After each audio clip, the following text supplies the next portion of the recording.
Welcome back to episode 2 of HVH, a series where we pit two Hammer fans against each other in the ultimate test of public opinion. Today I'm joined by two very special guests. First off, we have the proud son of Scotland, Hammer's chat extraordinaire, Geo. What's up, man? How you doing today?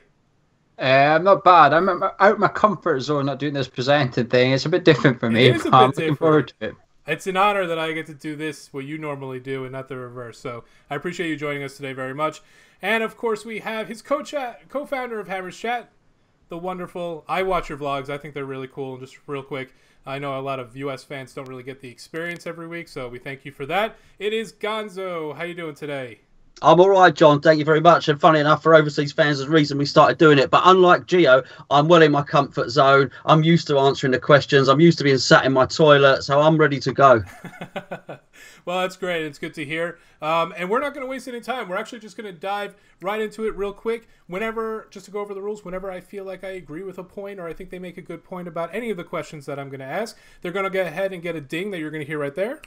And they're going to get a point. At the end of it, points are going to add up. We're going to have a winner. We're going to have a loser. But ultimately, it's up to you, the viewer, to decide whether or not you agree with their statements. So, let's get started. You ready, boys? Yeah. All right, yes. Let's do it. All right, so let's start off with the hot topic today. Many people seem surprised regarding Sadiq Khan's investigative report into the London Stadium financials. Khan blamed everybody from West Ham to Ken Livingstone to Boris to everybody. And David Gold was pointing the finger back at Daniel Levy for obstruction while maintaining they've done everything they're supposed to do in the concession agreement. What do you see for the future of London Stadium? Does this mean a new contract, retractable seatings going away, no more general athletic competitions, or will this ultimately come out of the fans' pocket by the end of the day? Geo, if it's okay, I'm going to start with you. Yeah. I think West Ham are sitting in a very comfortable position. I think this was a plan all along from Sullivan or Karen Boody especially. I think they knew they had far too good a deal for that stadium. There was just no way they could potentially sustain our low rent agreement, 99-year lease as well. Legally, West Ham are sitting on cloud nine. We've got that everybody over a barrel. The mayor is panicking. The 25 million a year, the government can't possibly pay 25 million a year for West Ham to play in there. We get that stadium, the value of West Ham United goes up. Sullivan's and David Gold's investment goes up as well. I think, I think time will tell. I've got a feeling that West Ham are going to come out as winners in this one. Gonzo, what do you think? Well, I make Geo right, so I'll share the points with him if that's okay. That's allowed. Okay, well, no, I really do. I think everything he said is absolutely right. What I would also add to that is I also make David Gold right, because the original agreement was for us to buy the stadium, and we were all set to buy that stadium. And until Barry Hearn and Daniel Levy contested it from court after court after court, until they got the exact decision that they actually wanted, which was to kick us out because they saw us as a threat. They basically, then the mayor's office had to change the parameters, and it ended up being a lease rather than a purchase. If we'd have purchased it, would have been fine, no additional cost to the taxpayer. But because Barry Hearn and Daniel Levy stoked their nasty noses in, it's now an ongoing concern to the taxpayer, and we are now tenants rather than owners. Well said, guys.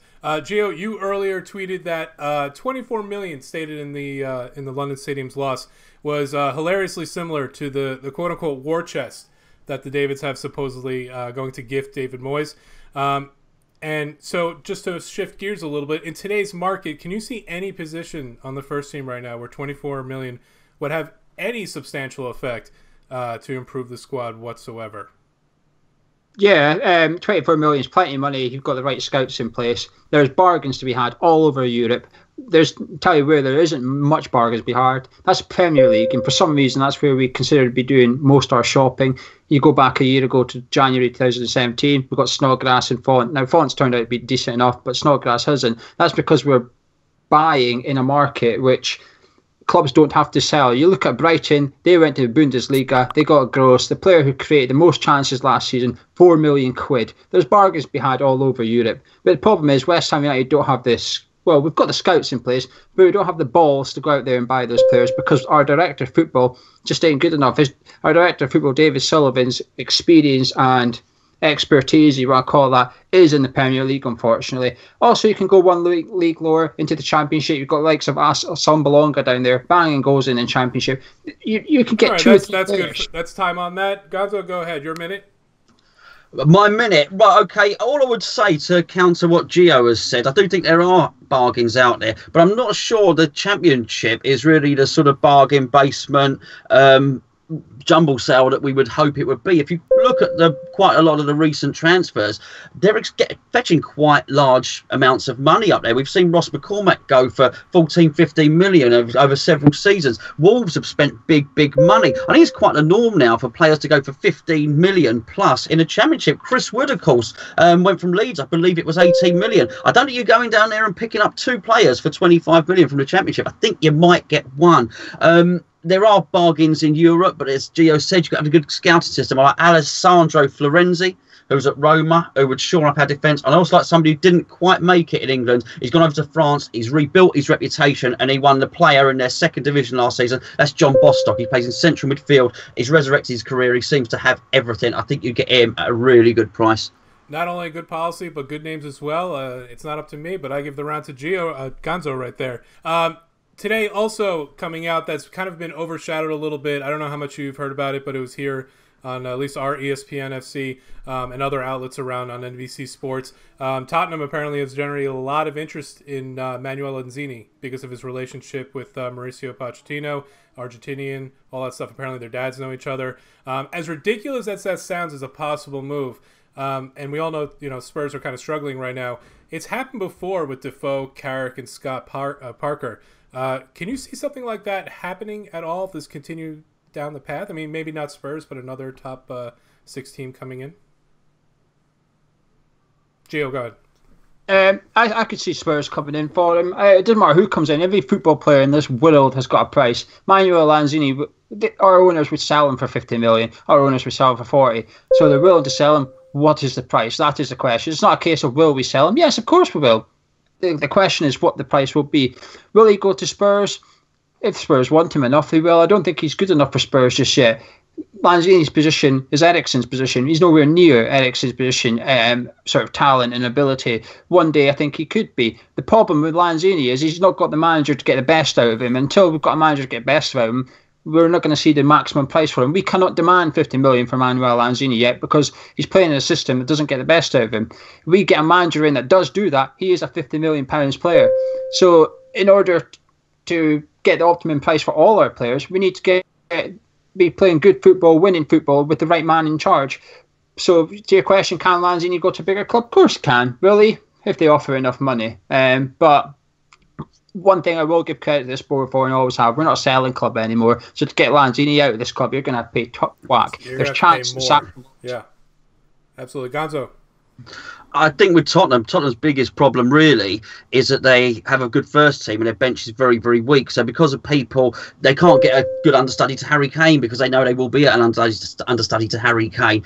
And I think if Lanzini were to go there, he would know he would be Eriksen's understudy. I also think the only time Tottenham ever spent big money is when they had that big bounty from Gareth Bale. They were spending 30 million on Lamella and stuff like that. And whilst Lanzini, we might not get 50 million for him, I just don't think Tottenham are going to pay us 35, 40 million for a player, and I'm not sure he's going to go sit on their bench. Would he go somewhere else? I think he possibly would, but you've got to ask yourself, even if we got that money and we got 40, 50 million, are you confident that we'd invest it? Look what we did to the Payet money by buying him Font and Snodgrass. You'd struggle to make a case that those 2 transfers were successful.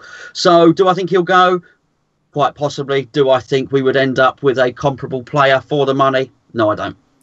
All right, let's do like a fantasy question, just totally out of the woodwork. Let's say that David's just got totally fed up and decided to somehow, magically sack and cancel the contracts of the entire squad at the end of the season. Who are the three first team players you keep moving forward on the first team and build going into next season? If you had to create your own spine from the current squad, give me the 3 players you would build your squad around.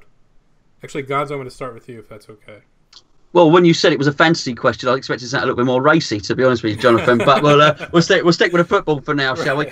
I will definitely go with Antonio because although I do think he's shown himself to be a little bit injury prone. Actually, I do think he is a top quality player, and I do think he's one of our best players. I'm also going to go with Lanzini, who you've just mentioned. I think he's possibly the only player with any sort of technique in the team, really, and someone that really gets us playing.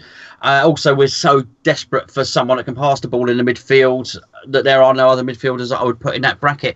The only other guy that I would possibly suggest going forward that should be there, and you're talking about long term, is I would probably just try and draft Declan Rice in and make him a mainstay of that team. I like the Declan Rice shot. That's a really good point. Gio, go ahead. 30 seconds. Yeah, you bugger. You just stole my curveball. I was going to put Rice in there because you're talking about long term. I'm ruling out the older players. I'm immediately ruling out the likes of Arnautovic and Ayew, etc. So Rice is one. Lanzini's the other obvious one because he's the only player that's got potential. You've got the toss-up between the likes of Masuaku, but I would actually go for... He is an older player, though, and that is Martin Noble, because he is the livelihood of West Ham United. I want to see him have a contract for life at West Ham. So once he's finished playing, he goes straight into the backroom staff. And if you're rebuilding a complete new squad, like you said, you're going to need someone that knows the club, that knows the fans, that understands it, and that can get the best out of any player coming in. You've seen what he done with Payet. Payet came in, Martin Noble put his arm around him like that. And I have absolutely no doubts that Martin Noble wasn't here. I don't think we would have seen that Payet, because he's seen the bromance between the two. He's had it with a few other players as well, Mark, but he's not got one just now with any player in this team. I don't think he's got one, but when Mark's got one, that player's performance gets an extra 10%. He's a massive player.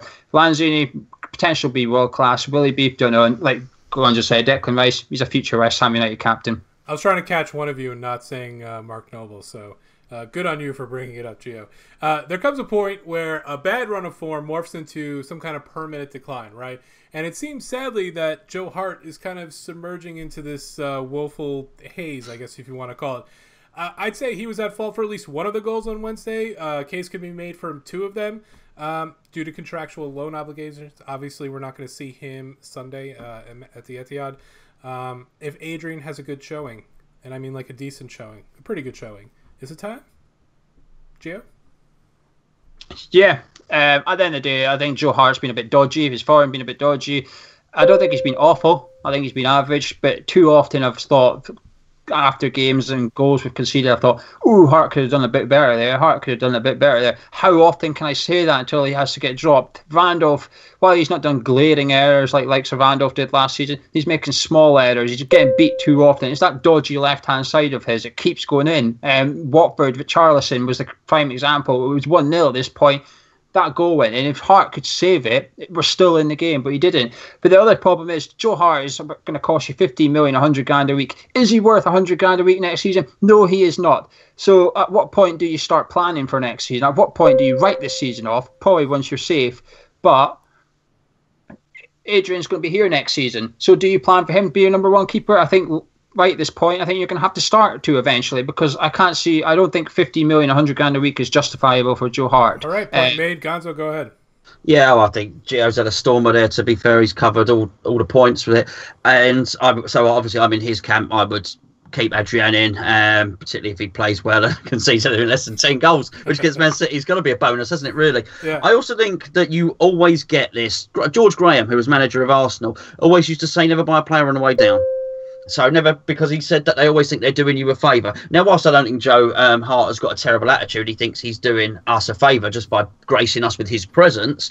I do think it's very difficult for a player that's played all of his career at a top club. And also, I think he went to Torino last season. He struggled there. He's come here. He's struggled here. Some players just thrive at big clubs when they've got better players around them. It's very easy to be a good goalkeeper when you've got Vincent Kompany in front of you. Maybe not quite so good to be a good goalkeeper when you've got Angelo Ogbonna just in that same position. So I do think it's time up. And I just think for the reasons that Gio said, who would make that outlay for him. I also think his position's about to be taken by Jack Butland with England as well. And it's very hard. An England legend, Gordon Banks, has criticised him heavily this week. He's getting it from all sides, so maybe it's time for Joe to look at what he's going to do next season. All right, last question. Currently, I have Gonzo ahead just because he's name dropping like crazy, and I love it. This last question is a bit of a doozy. We're going to look at the bottom of the table for a second. By December's end and going into New Year's, Swansea will have faced Stoke, West Brom, Everton, and Crystal Palace. Nothing to keep anybody awake at night. Crystal Palace, on the other hand, will have faced West Brom, Bournemouth, Watford, Leicester, Swansea.